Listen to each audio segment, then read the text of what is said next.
अस्सलामुअलैकुम वरहमतुल्लाहि वबरकातुहू। ঈদুল আজহা থেকে ঈদুল আজহা 17 জুন 2024।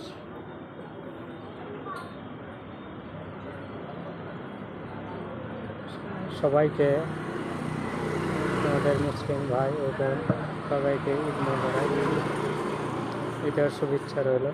দোয়া করবেন এবং আমরা সবাই ফিলিস্তিনের জন্য দোয়া করবো ইনশাআল্লাহ। আলহামদুলিল্লাহ, আমরা খুব সুন্দরভাবে ঈদ পালন করতেছি, কিন্তু আমাদের মা বোন ফিলিস্তিনে খুব কষ্ট এবং